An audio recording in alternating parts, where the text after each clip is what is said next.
पाकिस्तान में शादी और सोने का एक गहरा ताल्लुक है। शादियों के मौके पर लाखों और करोड़ों रुपए के सोने और जेवरात बनाए जाते हैं, लेकिन क्या आपने कभी ये सोचा है कि सोने का असल मालिक कौन है? क्या वो बीवी है जिसको ये सोना दिया जा रहा है, या फिर उसका खामिद है, या फिर लड़की के ससुराल वाले हैं जो ये कहकर सोने को ले लेते हैं कि इसको लॉकर में रखवा देते हैं और बाद में जब कभी ज़रूरत होगी तो इसको निकलवा लेंगे। अस्सलाम वालेकुम, मैं हूं मोहम्मद वकास और आज की वीडियो में एक ऐसे केस पर बात करेंगे जिसने पाकिस्तान की कानून की तारीख बदल कर रख दी। नाजरीन, इस केस का नुमान है गुलाम हबीब बनाम शाजिया। इस केस में होता यह है कि शाजिया को उसके 87 तोले सोना वापस दिलवाया जाता है जो कि उसके ससुराल वालों ने उससे हथिया लिया हुआ था।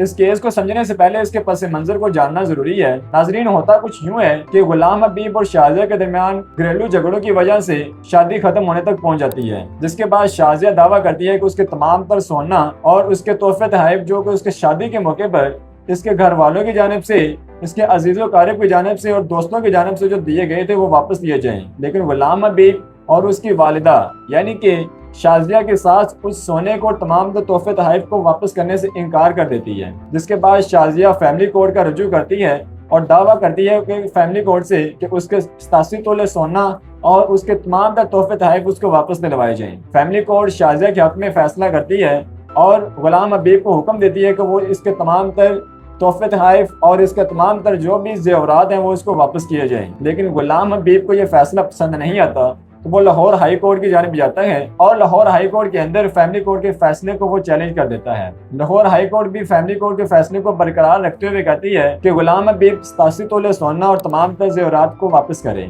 जिसके बाद गुलाम हबीब फिर भी खामोश नहीं बैठता तो वो पाकिस्तान की सबसे बड़ी अदालत यानी कि सुप्रीम कोर्ट ऑफ पाकिस्तान का रुजू कर लेता है। सुप्रीम कोर्ट ऑफ पाकिस्तान में गुलाम हबीब एप्लीकेशन दायर करता है जिसकी सुनवाई के लिए 3 रुकनी बेंच मुकर्रर किया जाता है, जिसमें उस वक्त के chief justice of Pakistan Yahya Faridi, Naeem Akhtar Afghan और शकील अहमद शामिल थे। जस्टिस शकील अहमद साहब ने इस केस को तहरीर करने में अपना अहम किरदार अदा किया है।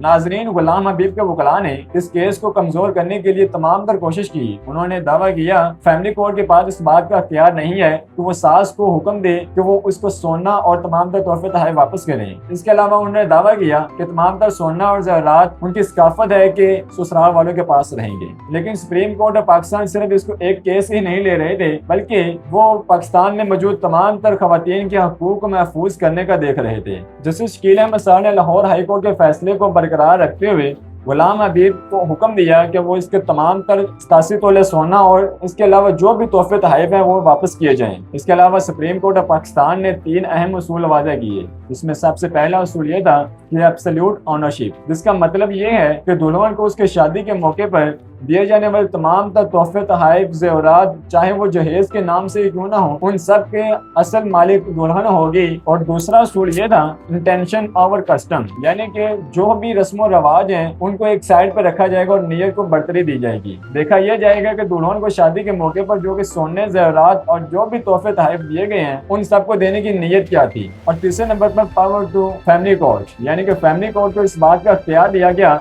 कि अगर खामद और सास लड़की को उसका जहेज वापस करने में या फिर उसके सोना वगैरह वापस करने में रुकावट पैदा करे तो वो उनके खिलाफ फैसला जारी कर सकती है और लड़की को यानी कि दुल्हन को उसके तमाम का सोना वापस करवा सकती है। तो नाज़रीन, ये था कि केस गुलाम हबीब बनाम शाजिया, जिसके अंदर सुप्रीम कोर्ट ऑफ पाकिस्तान ने दुल्हन को 87 तोले सोना और उसके तमाम तक जेवरात वापस दिलवाए। इस तरह के वाक़यात हमारी सोसाइटी के अंदर बहुत आम हो चुके हैं। अगर आपके आसपास भी इस तरह कोई वाक़या पेश आता है तो इस पर खामोश मत रहें। इसके अलावा ये वीडियोस उन खवातीन तक ज़रूर पहुँचाएँ जो कि अपने इन हकूक़ से मुतासिर हो रही हैं। इस तरह के मज़ीद कानूनी मालूमात को हासिल करने के लिए पेज को फॉलो करें। बहुत शुक्रिया।